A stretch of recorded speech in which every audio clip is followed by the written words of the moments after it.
Thanks everyone for joining, and today I hope to show you more, the basics in tune to the CaTS Center services, how you can request them, where you can gather more information about these services, really, uh, really the process of searching through, understanding, through receiving services, and then of course all the way through completing that service here in the CaTS Center. So our main portal of information is our website, which is lacats.org. And with that, you can get a cadre of information, everything from our funding opportunities that are currently available through our featured investigators, as you see there, all the way through contacting us, more information, latest news from across our CaTS Center institutions, our various programs, everything from pilot grants through professional development, really just every bit and piece of information that you can possibly find here on the CaTS Center website. Importantly, too, is requesting that service. You can see what we're going to be talking about today is the SPARC request system. So, little history here. The SPARC request system is a software that was created by the Medical University of South Carolina, and the CaTS Center has partnered with them to utilize this service to bring services to all of the CaTS Center institutions across the entire state of Louisiana. So as we run through these various services, you'll notice that we aren't really highlighting where these services are, because it doesn't matter. We're de-siloing, as CaTS Center, we're de-siloing these services and making them available across the entire CaTS Center institutions.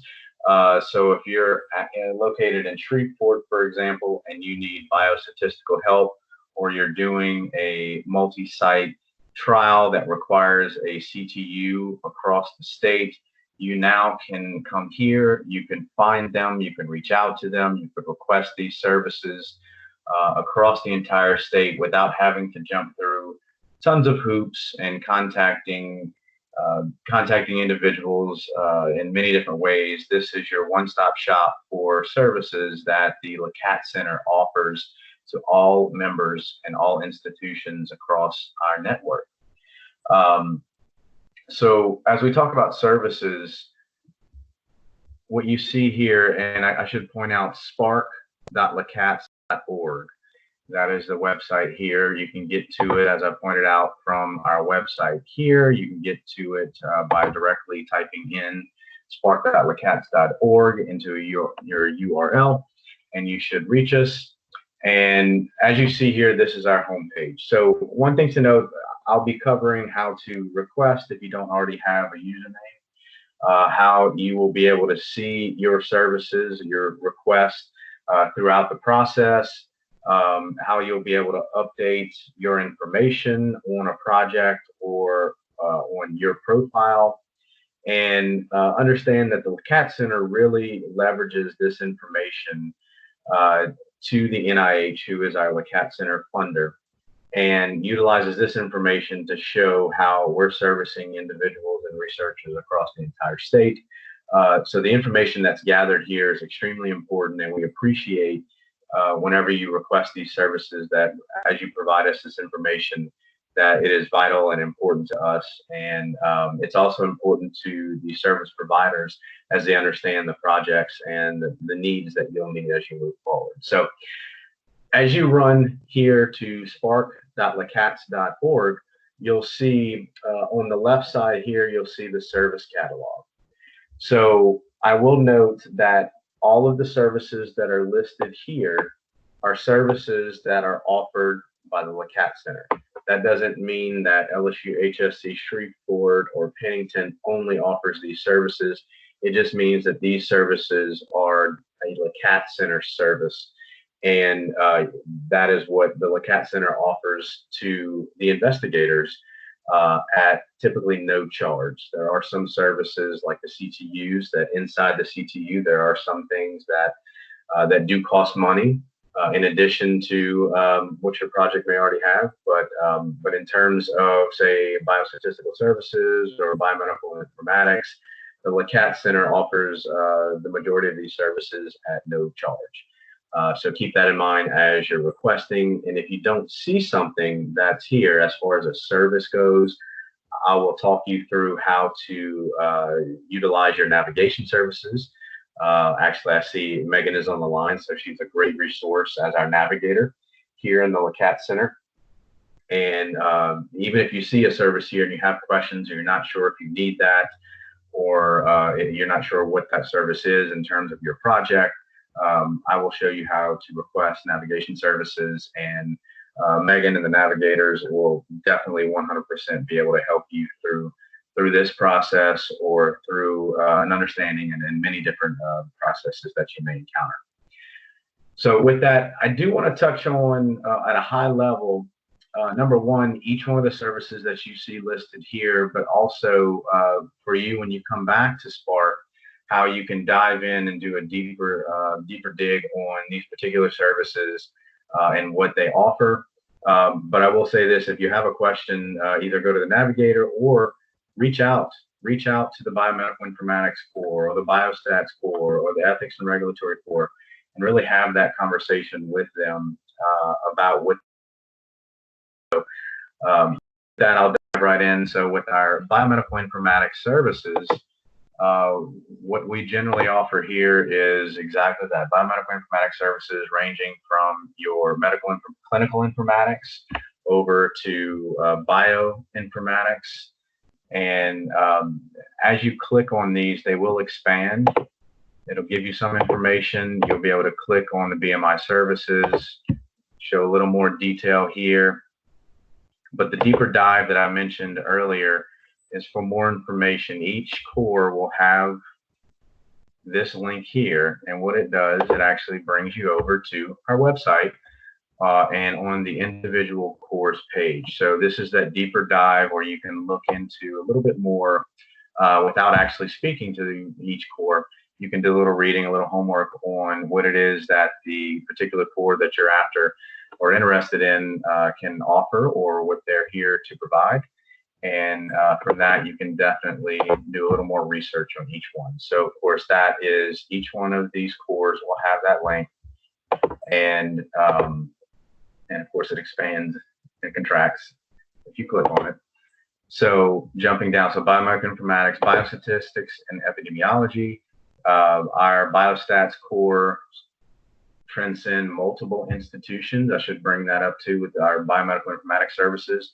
This is, each core generally operates across institutions. So a lot of folks, for example, with biostats may already know, if you're at Tulane, you already know that you're dealing with Dr. John LaFonte, or if you're at Pennington, you're dealing with Dr. William Johnson. So you already know these folks. However, if you're sitting at a Shreveport or an auctioneer or a VA, and you've never worked with these individuals before, this is the perfect opportunity for you to make a request for a particular service, and that core will reach out to you, and you don't have to do the legwork. The legwork is already done here on SPARC, and you can rock and roll with your project from that point forward. So with that, biostatistics and epidemiology transcends 3 different institutions between Pennington Biomedical Research Center, LSU HSC New Orleans, and Tulane. So again, if you're at an institution that is not one of those 3, that is okay. That's the purpose. So you reach out using SPARC, and those 3 institutions will take a look at your request. And if they don't already make a decision to say, Dr. LaFonte from Tulane will help you if you're at Children's, or vice versa, the VA and somebody from LSU New Orleans will work with you. They'll reach out, they'll assign that person, and you'll work with them directly. If you have a specific skill set that you're looking for from the biostats core, you can have further conversation with the core as they reach out to you, and 100% all that can get ironed out in terms of what your project needs are. And that's actually also the benefit of the CaTS Center, is if you have a specific skill set that you're looking for that may not be at your institution. So if you're at Pennington and a particular biostat skill set that you're looking for doesn't exist there, you can absolutely leverage the CaTS Center and go to a Tulane or an LSU where that particular skill set may reside. So with Biostats Core, you can leverage this for study design, power analysis, post-study analysis, many of that. But again, I won't go into great detail about that. You can do your deep dive by clicking here on this more information, or reach out, or work with the navigator. There's many different ways that you can find out about every one of these services, and I encourage you to do one, do all of them. So one thing that we really tout and are proud of are our different CTUs. So we have a virtual CTU at Children's Hospital. We have a physical CTU at LSU HSC New Orleans in New Orleans. We utilize the CTU at the School of Dentistry, Pennington's Clinic, and of course another physical CTU at Tulane University. So all of these you can leverage. You can leverage one. You can leverage all for your CTU services across the board. So again, if you're at Shreveport and you want to utilize a CTU or expand your well, here's your opportunity. You can recruit participants at multiple CTUs, and to do that, rather than have to contact and send 5 different emails, you can come to SPARC and you can make one request, and each one of these CTUs that you would be requesting would get one request, and they would reach back out to you to follow up and work on the project. Community engagement and outreach resource. So this particular core does many different things, one of which is New Orleans, Shreveport, and Baton Rouge each have a community advisory board. And one thing that we are really encouraging investigators is to bring your project to the community advisory boards and garnish their feedback. We've had some success with the various CABs providing input and improving the project. And actually, I believe, I hope I'm not wrong on this, but I believe someone actually received an R01 after receiving feedback and touted the CAB as being a huge part of that. So we highly encourage, if you're utilizing a project that would be in the community, this is a resource that you can absolutely leverage in terms of making your project more community friendly or getting input from the community on your particular project. So ethics and regulatory resource. So this is one core that provides 2 different types of resources, one in the ethics space and one in the regulatory space. Specific to the regulatory services, if you have questions about IRBs, if you have questions about consent forms and things like that, in terms of submitting to multiple IRBs or single IRBs, you can reach out and request these particular services. If you have any questions about, from an ethics advisory standpoint, Dr. Richard Culbertson from LSU HSC in New Orleans has been a great resource to us and to investigators. I'll skip funding opportunities and come back to that. Health literacy core, another example of a core that is highly utilized, and we always encourage you to leverage Terry and Connie and Shreveport and really utilize their services. They are one of our best cores and most utilized cores. If you have questions about your consent forms, if you have a project that may be dealing with certain types of pharmacy labels or things like that, Terry and Connie is a valuable resource that you can leverage in helping you work through certain aspects of your project and get it ready for presentation to the community. I'll skip navigation services, and look at that, I just zoomed back out. Skip navigation services, come back to that in a second. Redcap. Redcap is a resource that I know all of us have at the very least heard of, and we encourage you to use. CaTS does have an instance of Redcap that we can help with. Depending on what type of project that you're trying to run, we may be leveraging the various Redcap resources at other institutions. However, when it comes to designing your Redcap, either survey or longitudinal study, data mechanism, those are the resources that Redcap and cyber infrastructure can help provide. Again, that we have partnerships and relationships with all institutions in Louisiana that have Redcap instances.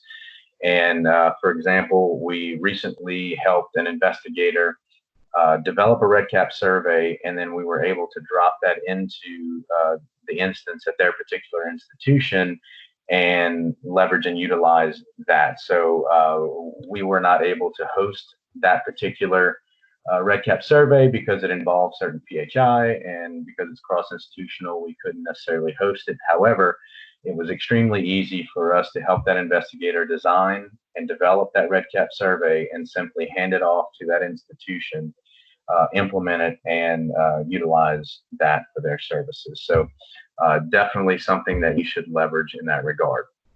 Navigation services. I think this is extremely important. We have investigators, especially young investigators, when they look at the LCAT Center, and they sometimes ask the question, what is LCAT Center and what can it do for me? So I have a project and I really don't even know where to start.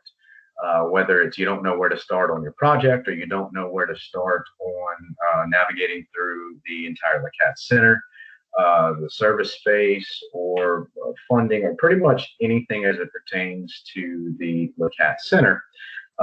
Megan has been a great resource over the years, and she has a great skill set to actually help that investigator navigate through the actual project process, but also the process of navigating through the LCAT Center.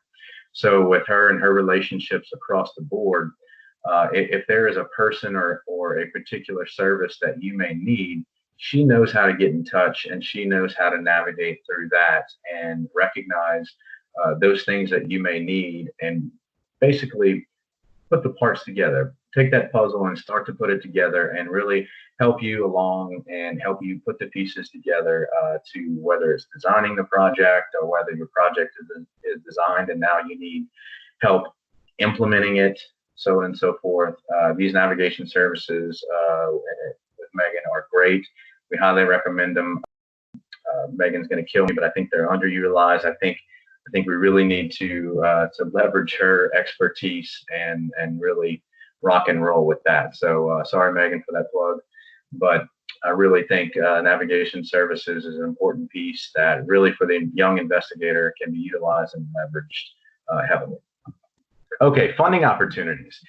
So I do have highlighted here from our website. If you go to funding opportunities, and you actually click here, you can see the current opportunities that are available to the LCAT Center universe, all right here in one place. These are pretty much the FOAs, RFAs, extend down, and you can understand what we're looking for. But with that said, we are leveraging SPARC for many different reasons to both advertise and also submit our funding opportunity applications. So a couple reasons and a couple things I want to highlight today when we talk about funding opportunities. I know right now we're in the middle of a pilot grants program, our Round 9 2020 opportunity. And so I'll kind of go into a little more detail about how you submit your request for other services and also your application. But really wanted to point out here that if there is an available opportunity, for example, the Pilot Grants Program, our Visiting Scholars Award, or our Grant Development Award, yes, the website can provide you all the information that you can ever need. But if you're here, you don't necessarily have to jump between sites in order to really get those bits and pieces of information. So right here, for example, you have the RFA that you can click on and run through. I should point out that this is an updated RFA.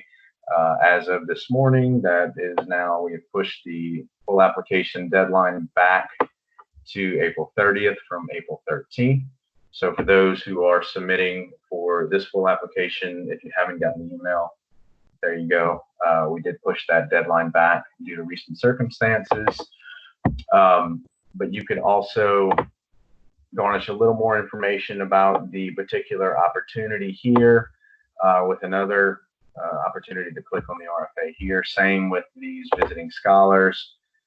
More information here, show more details here, grant development the same. Again, we won't go into great detail here, but and I should point out that the Visiting Scholar and Grant Development Award, at this time, we have exhausted all funds, so that opportunity is currently closed. We will start that up when our new funding year starts after July 1 of this particular year.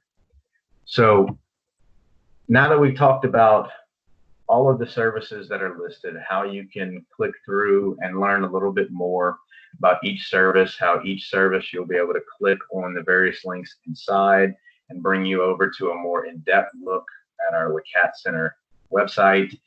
I now want to jump into how you actually leverage and use the SPARC system to make a request and get these requests through the system and get started with your actual service that you're needing. So I'll just kind of refresh this page here to where if you were to run on and take a look, as I mentioned before about a username, so in order to request these services, you do need a username and password. So you can get that username and password by simply hitting login. Don't have an account, sign up. You see we ask for very basic bits and pieces of information. Something to note, we do require an institutional email in order for us to approve the account. And we do that because the CaTS Center offers its services to members of the CaTS Center institutions. So this is our checks and balances to make sure that we're not bogging down our service providers with individuals who are not in the system. Therefore, if you're part of the CaTS Center institutions, that you have preferential treatment over someone who is not with the CaTS Center. So to ensure that, we do require that you use your your institutional email. And this request goes to multiple people, and typically we approve or deny this account within an hour or less. I'm being a little conservative. I would say that those that are approving this probably do it in about 10 minutes or less, but we'll say an hour just in case we're not by our computer for that particular moment. But once you have filled this out, once you have requested this account, you don't have to do it again. Your username, your password, that is going to be it for the duration. I should point out too, if you have any issues at all, as you're in the login process, as you're clicking through this site, you can contact us. You can do it here.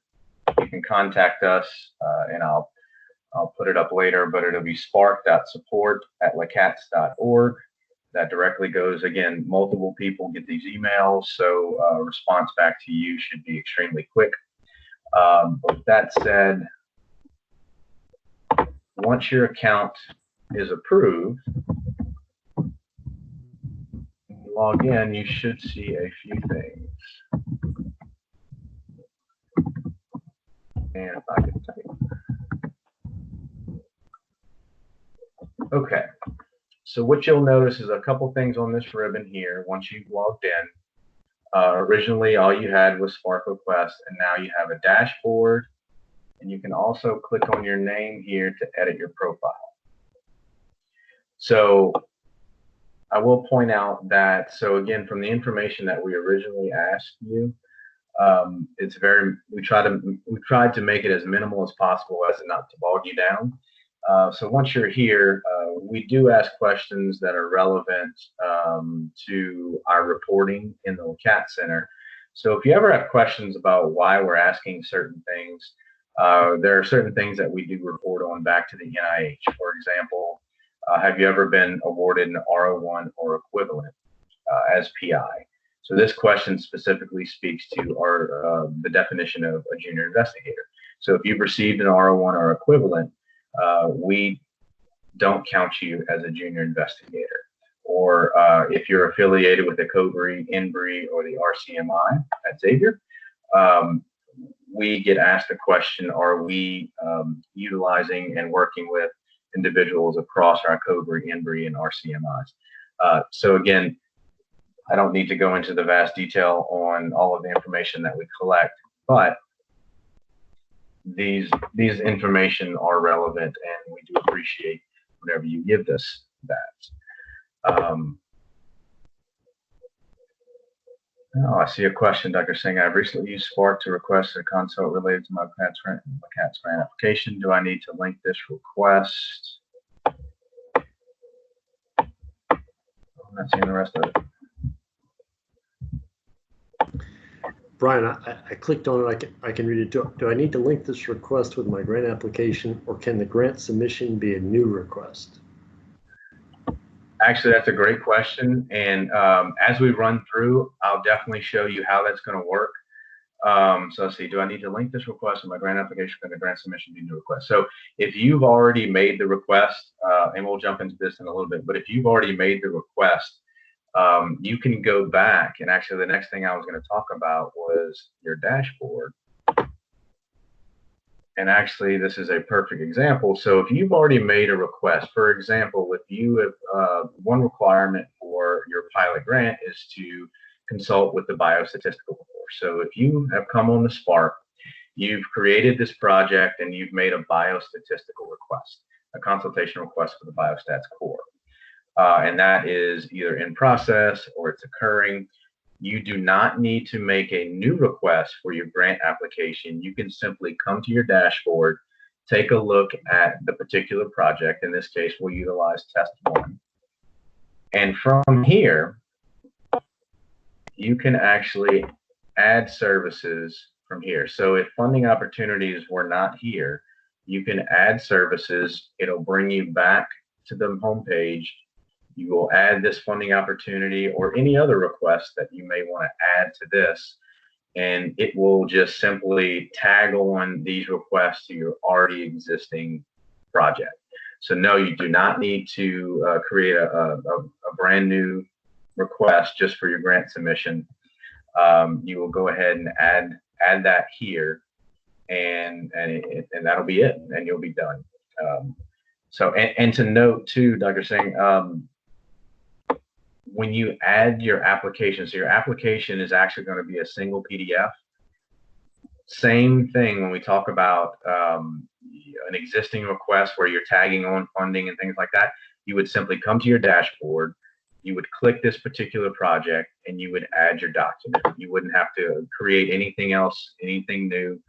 You would select application, you would choose your file, and your default checks are here, so where if you uncheck it, that just means that pilot grants program don't have access to it. So you want to make sure that all these are checked. You would hit upload, and your document, your application would be here, and you would be good to go. So not to confuse, let's jump back here, and we're going to pretend here that that you don't have an existing project.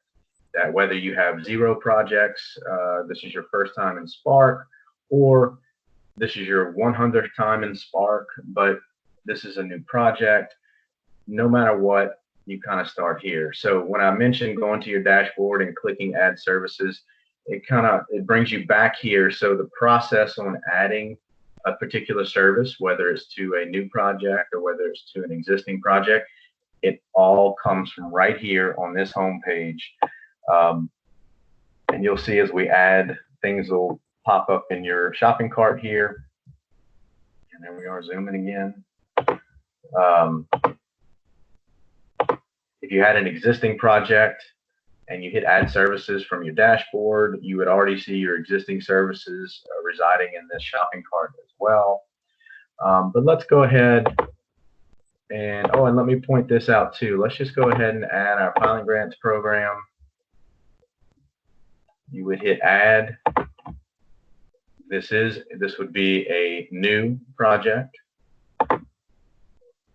And as you can see, it drops it in over here. So as we move forward with that, you need a biostatistical consult. Some services we have tagged to where they're automatically put in here. So what should have happened here, and I'm realizing now I need to go back and fix this, is whenever you click Pilot Grants Program, this particular funding opportunity, the biostatistical consult should have automatically dropped in. So in this case, it didn't. So we'll go to Biostats and we'll add that, and you'll see that's added here. And once you've added everything that you possibly could need, you may need health literacy, and now you're interested in utilizing the community engagement core. Again, I'm clicking around fast because I don't want this video to be a 2-hour video. But again, once you've gotten all the services that you feel you have, that you need, you'll hit continue. And this is where we start asking information about the particular project. So as I've mentioned before, that information that's extremely important on how we report, it's extremely important to the service provider. And one thing I will mention, there's a lot of text and a lot of things that may pop up on these screens, because we partnered with Medical University of South Carolina. This is an open source software that we leverage. So trust me, we have made those required fields. As you go through this, if something is required, we really, really need it. If something's not required and you feel it's not pertinent or it's not perfect to what you're trying to do, I promise you nothing's going to stop your application from going through if you don't answer a particular question properly. Especially, when we're talking about the pilot grants in particular, what's important is your application that is attached at the end. So I don't want you guys to overstress and stress about what you're filling out here, how it will affect your application. If there's a question that we have about what you fill out, we'll reach out to you, but no big deal. But please don't get bogged down on an IRB question or looking at all of these service rates at $0. Are they supposed to say something else? So don't get too bogged down on that. And if you have a question, reach out, and we would be happy to walk you through it. So right now you want to create that protocol, and you'll see, I'll point out, as you see up top, step 1 through 6, you'll be able to navigate through each one. You'll see here you're in step 2, with step 1 being the home page and requesting that service. You'll create new protocol. And as you run through, I'm not going to go through each one of these in terms of what it is and what it's not. I'll try to highlight some of the most important pieces. So when you look at this classification, if we're talking about a pilot grants specific request, you should utilize the research study with defined aims and outcomes. Your short title is Test 2, full title, Test 2. Your funding status, again, for a pilot grant, it's pending, not yet funded. Potential funding source, NIH is funding the CaTS Center, so we'll do CaTS. And what I'm going to purposely do is skip over some of these fields that are not required, just to show you that it's not required for you to fill all of this out. Sponsor name, CaTS. Is this a mentored study as a junior investigator? It would be. If the answer is yes here, you'll see that as you toggle through some of these, it comes and goes depending on how you answer. So you do have to answer these questions. So it does involve human subjects, but not vertebrate animals, investigational products, or IP or patents. Then you're good there. Study phase 1, or it's a phase 3, or not applicable. Gotcha. That's multiple there. Running through. These are important. So the remainder of these questions are extremely important because of the CaTS Center. We really strive to answer certain questions, especially in tune to certain health disparities and multi-institutional, multidisciplinary projects. So all of the questions here are really important for the CaTS Center, and they're required. You'll see the asterisk here to indicate that they're required. So of course, by all means answer.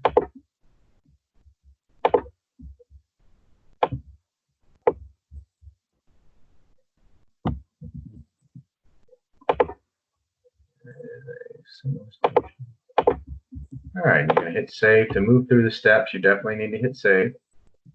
Here's an important step. So as you can see here, protocols must have a primary PI. And right now, it's going to be, as you're logged in, it has you running through this as a general access user. So oftentimes, there are coordinators that are entering this information in, or for example, myself helping someone through this. So as we run through this, you still need to identify a PI on this project. So that's important, because if you are not the PI of the project, we definitely need to get the PI identified, username, password, and you'll see why. There's actually a question at the end of this that really is important that the PI needs to answer. So we'll jump into that towards the end, but you'll see why it's extremely important for us to identify a particular PI. So if you are in fact a PI as you're filling this out, you hit edit, and you'll see the project role and rights for this particular project. You would select primary PI. If you were to choose any of these others, the highest access rights would be this authorized change study charges. Come down and hit save. Now you're good to go. Save and continue. Estimated start date. So this particular pilot round, the estimated start date would be July 1. And it would end June 30 of 2021.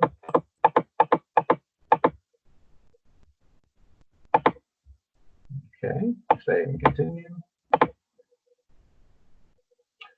So something to note about this particular tab, if you were to use a clinical service, for example, with the CTUs, and we were to get in detail whenever you were requesting services, right now the CAT Center does not have clinical services listed out. So this particular tab is probably less important to you, but by all means, take a look at it. And if you see prices here, you shouldn't. There should be nothing in the SPARC system that would actually charge you money from the very beginning. But I do need to point out, as I mentioned earlier, that there are services that, for example, inside of the CTU, that there would potentially be a charge for. But the services as they're listed in SPARC, for example, the consultation is at no cost to you. So requesting a consultation from Biostats or from the CTU, that is not going to, that's definitely not going to be able to charge. So I see the question, are we able to edit the protocol details after the initial submission for consult? Absolutely. I'll jump into that as soon as we run through this. You can edit everything. Everything that you're submitting right now, you can edit after the fact. You can edit, you know, all the way up until the project is deemed complete and over inside the system. So 100% you can edit this. And that's another good point that I should point out, that as you're running through these steps in this submission, if after the fact something changes or you realize you entered something incorrectly, you can 100% go back and change it. Okay, so save and continue. Here, documents, notes, and forms. So specific to the pilot grants, so a lot of times you will come in and you'll make the SPARC request for example, to utilize your biostatistical consultation. So your particular application is not ready yet, or if your application is ready, this is where you would add it up front rather than go back like I had mentioned earlier through your dashboard. You can absolutely add a document here. You can add any document here. If there are consent forms that you want to include here to where the Health Literacy Corps can take a look at it, if there are the protocol drafts that are here, you know, again, any particular type of information or document that you want to drop here, this is where you would do it through the step 1 through 6. You can also add notes. So if there are additional information that you may want to provide to the service provider on the front end before you're talking to them, you can absolutely provide a note here. And everyone will see it as it comes through. And again, if you don't have anything to add, no issues there, just hit save and continue. So step 6, review your request. This is everything that you've entered up to this point. And so here's where you'll see where it's important that the PI is included, at the very least, is informed as you submit this through the system. So what you see here is the CaTS Center, what we call terms and conditions, our memorandum of understanding. So one of the major metrics for the CaTS Center is the publications, the presentations, the grants that come out of the services that are provided to these investigators. So this MOU, this terms and conditions that you're agreeing to, simply states that by utilizing a service with the CaTS Center, you agree that you will cite the CaTS Center, that you will credit the CaTS Center in your publications, that if you submit a grant or if you receive a grant, that you let us know about that. That can be attributed to the CaTS Center. Again, these are huge metrics for us, and for us to continue to remain funded, and for us to continue to give you guys all these services at no charge. It's really important that we, in fact, are able to capture this. So this is your agreement that you're going to do this. So because this is our production site, I'm actually not going to agree, because I do not want to submit all of these requests and really stress out our service providers right now. But right now, if I were to hit agree, USPI will receive an email that tells you that this particular request was submitted. Each service provider will receive an email telling them that a service request has been made, and guides them to SPARC to see that. And from that email and from that heads up, they will then begin to reach out to you to work on that consultation, to figure out whatever that, look at the information and execute that consultation and those services that you need. So with that, this is kind of the bat signal that goes up and kind of lets everyone know that this investigator, that you are in need of these particular services, and now's the time to reach out and do it. So again, because this is the production site, I'm not going to hit agree.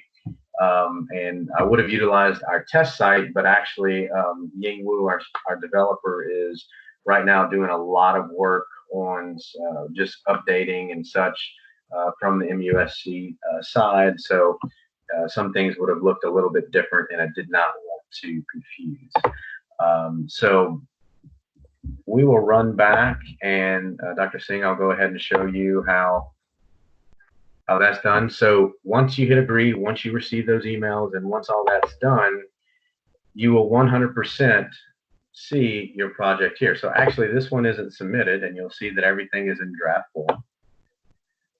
But we won't concentrate on that. We'll actually concentrate on test 1, because these particular services were submitted. So you'll see here funding opportunities, biostat, all that was done. So if you wanted to add a particular service, I'll kind of run through that again. See, like I mentioned earlier, it kicks you straight back to the home page here. And again, that's navigating to your dashboard. That's clicking on the particular project, and that's adding a service. And as I mentioned before, you can see how these particular services that you've already requested live in the shopping cart. And you can go ahead and you can add others as we run through, add. And that will kick you through the same steps. But what's important here is those same steps up here, the information that you provided first, it all resides there. So if nothing changes in the project and you're simply adding a service, you're just going to click through your save and continues and really just do that. But to the point of updating, you can see this right here, edit protocol information. So here you're all in your dashboard, in test 1, edit protocol information. So everything that you filled out originally, you can all edit it here. So if something's changed, or if you want to add something new, or if again, if anything has changed, this is where you would edit it. Same thing, and you can simply go back here. If you want to go in and add a document, all all here, all done in the dashboard, all done through the project, all right here. So nothing you can do that will necessarily break the system. Right here, you should be able to see the various statuses. So once all this is done, and let's say, for example, from a funding opportunity standpoint, you'll be able to see that we received. So this should say application received or application submitted. So you'll be able to see that there. If you're in biostats, you'll see in process or any other status that is applicable here. And biostats is really good at identifying who the owner is. So if Dr. LaFonte or Dr. Mercanti or Dr. Johnson are assigned to your particular project, you'll see their name here. Same with health literacy. You should be able to see there. So this is definitely, so this is definitely where you can take a look and run and take a look at where you are in the process with your particular service.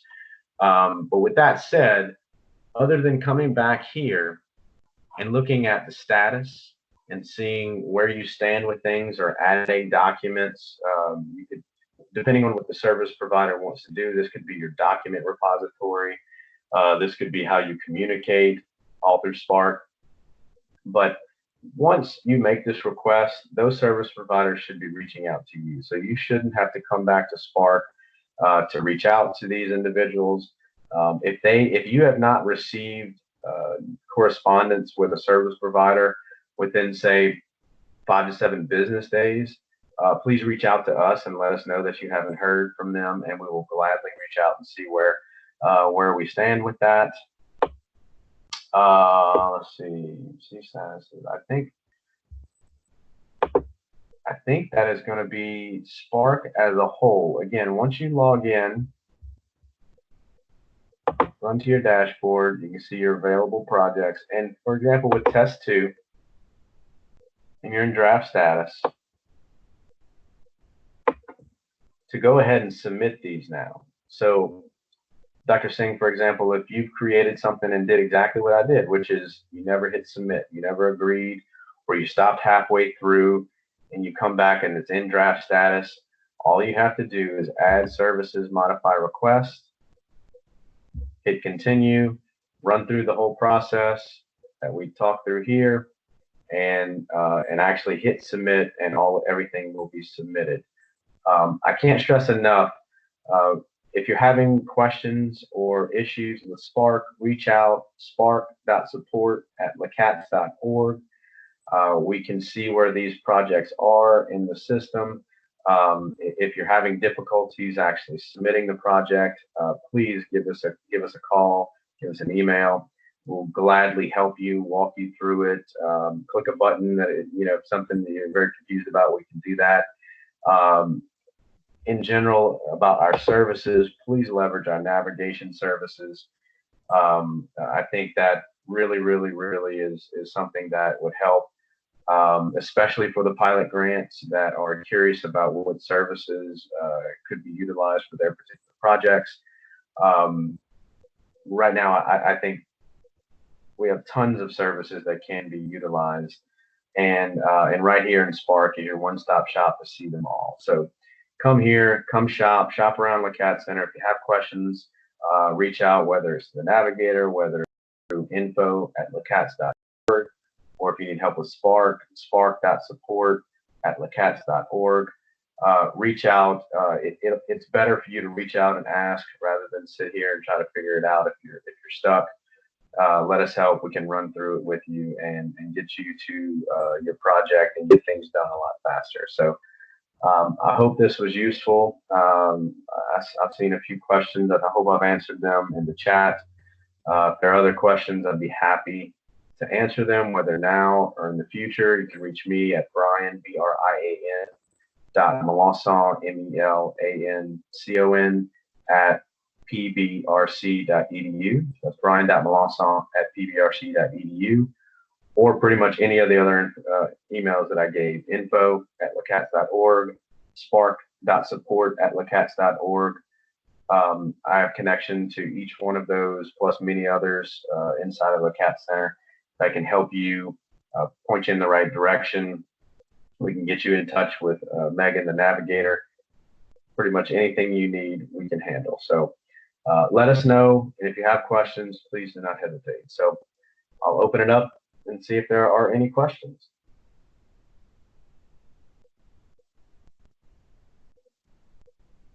And just note, you might be on mute. So if you have a question, go ahead and unmute yourself.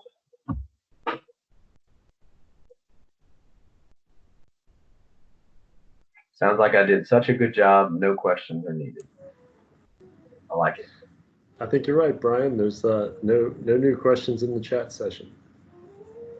Okay. Well, guys, again, if you have any questions that that may come up as you're navigating through SPARC or looking for services, please reach out. Other than that, all the best. Great. Thank you, Brian, so much for your presentation today. You covered a lot of ground. I wanted to let everyone know that we will have Brian's presentation on the CaTS YouTube channel before the end of the week. So if you want to go back through any of the screens that he showed, you'll be able to do that. Look for that announcement on our Twitter channel, Twitter account, sorry. So thank you so much, Brian. No problem. And actually, I'm putting in the chat right now a few of our contact emails.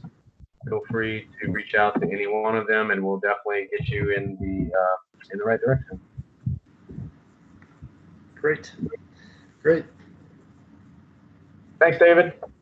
Thank you, Brian, and thank you all for joining us. Thanks, everybody. Bye-bye.